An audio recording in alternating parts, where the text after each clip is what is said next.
Hi everyone, my name is Ashley Mckeever and I'm with Keller Williams Realty in Omaha, Nebraska, and I'm going to do a series on videos for sellers.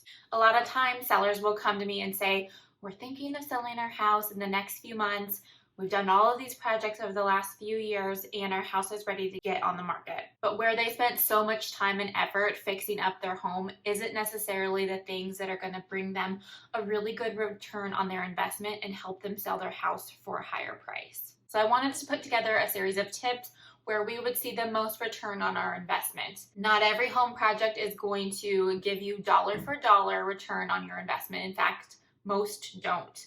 Like take a pool, for instance. If you put in a pool, you're not going to be able to sell your house for what you paid for that pool. Pool is just one of those things that you do because you want it, not because it's great for resale. When you're doing these home renovation projects, you have to think in terms of how many people are going to want this thing that I'm doing, or is it directly catered to me and what my family wants/needs are right now. And that's perfectly fine. You just kind of have to think of them that way. If it's really worth it for you and your family to do, and you know you're not going to get a return on your investment, or it actually might detract from the value of your home. You have to just put these things in perspective and how long you're actually going to be staying in this home. But these tips have been shown to increase the sale price of your home. So tip number one is paint color. Paint is one of the easiest and inexpensive things you can do to fix up your home before you sell it. On average, nationally, painting both the inside and outside of your home yields about a 4,000 plus value bump. That's about 107% ROI on your interior painting and about a 55% ROI on exterior painting.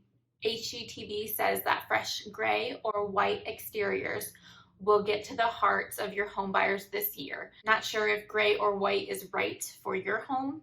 Choose a neutral paint color or like a grayish, a beige, a taupe, something that complements your surrounding homes in the neighborhood and in keeping with the architectural style of the home.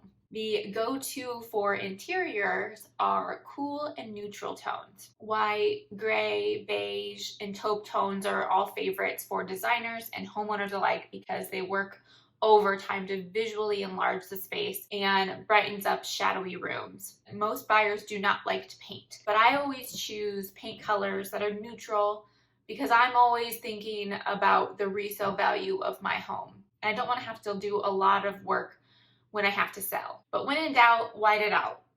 I know white seems ultra boring to a lot of you, but it makes the space look very clean and bright and fresh and provides a blank slate again for buyers.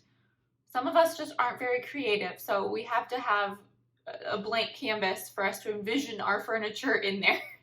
Especially, we all have different color schemes that we're going with. So if you have a neutral canvas, you can imagine a lot of your own colors and decor in the space. If you're going white, make sure you do add some warm like wood tones to it for accents and some other pops of colors, or it can look very sterile and you don't want that. Another great painting tip that won't take a lot of time or money and that really packs a punch in raising your home's value is painting the front door. According to Zillow, doors painted charcoal gray, smoky black, or rich jet black have sold for about $6,000 more than expected. So $6,000 more than what they thought they could get their home for. I will for sure be painting my front door before I move out just because that won't take very long and it'll get me maybe $6,000. I will take that chance. With that return on your investment, it might even be worth it to replace your front door. What's really interesting is that there are some colors that will actually detract from your home's value. So choosing the wrong color could mean losing $1,000 or more on the sale of your home. Colors like brown, terracotta, yellow, and barn red, especially in kitchens. This color can lower your home's value an average of $3,000. So don't paint your kitchens barn red. Husker fans especially, keep the red in the bar in the basement. If you like bold colors, again, get bold accents, decor that really pop. And if you're like me and change your decor and style every few years, this will make it easier for you to change out your style when the mood strikes. And don't forget about your ceilings, guys. In most cases, you want to make sure your ceiling stays flat white. This really makes the ceiling disappear and covers up imperfections while making the space feel more open and airy. I was talking about this with my friends yesterday, and how painting your ceiling the same color as your walls can really make even a large, like, vaulted ceiling living room feel like a cave. So you don't want to do that if you can help it. Paint colors are important. Don't overlook them when you're getting ready to sell your home, or if you just have the itch one weekend to paint. Make sure you're thinking about your home as an investment. Paint makes a big impact with a minimal amount of money. So that was tip number 1 for sellers. Stay tuned for more videos in the series.